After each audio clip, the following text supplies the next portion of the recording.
जय माता दी दोस्तों, हर रसोई किसान में आपका स्वागत है। आज हम बताएंगे झाड़ू को का प्रयोग हम कैसे करेंगे। माना जाता है कि रोगों का नाश करने वाली माता शीतला अपने हाथ में झाड़ू लिए रहती हैं, इसलिए हम झाड़ू को का विशेष महत्व देते हैं। झाड़ू का प्रयोग करते समय कुछ खास बातों का ध्यान रखना चाहिए, जैसे कि सूर्यास्त होने के बाद हमको झाड़ू नहीं लगानी चाहिए।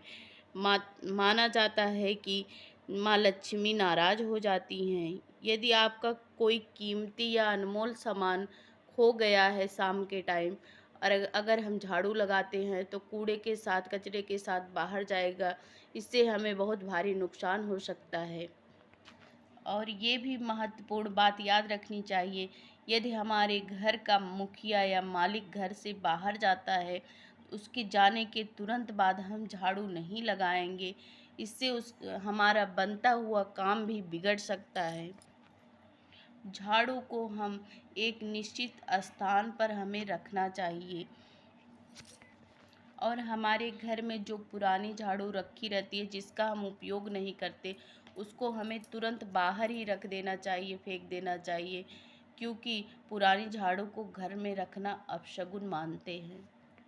यदि हम अपने घर में नई झाड़ू लाए हैं तो उसका प्रयोग हमें शनिवार से करना चाहिए और किसी भी दिन हमें जो है उसका प्रयोग नहीं करना चाहिए। जिस प्रकार हम धन पैसे को छिपा के रखते हैं, वैसे ही हमें झाड़ू को छिपा के रखनी चाहिए, जिससे हमारे घर में आने जाने वाले लोगों की बुरी नज़र हमारे झाड़ू पर ना पड़े।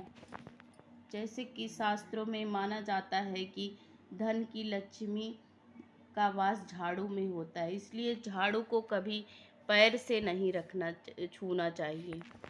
झाड़ू को कभी खड़ी करके नहीं रखना चाहिए, इससे घर में झगड़ा और सुख समृद्धि में कमी हो जाती है।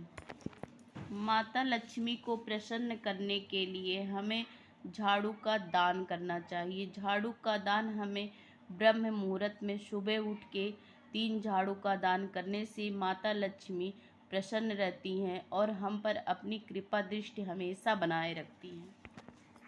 दान करने से एक दिन पहले ही झाड़ू खरीद के हमें रखना चाहिए। घर में माता लक्ष्मी का वास रखने के लिए हमें नए घर में जाने से पहले ही झाड़ू खरीद लेनी चाहिए और हमें नए घर में जैसे हम नए घर में प्रवेश करें तो नई झाड़ू लेकर ही जाए, इससे हमारे घर में धन सुख समृद्धि और धन यश वैभव सभी हमेशा हमारे घर में बरकत बनी रहेगी। जय माता दी। नमस्कार दोस्तों, हमारे चैनल को लाइक ज़रूर से ज़रूर करें, सब्सक्राइब भी करें, जिससे आने वाली वीडियो की महत्वपूर्ण जानकारी आप लोगों तक पहुंचती रहे। धन्यवाद। जय माता।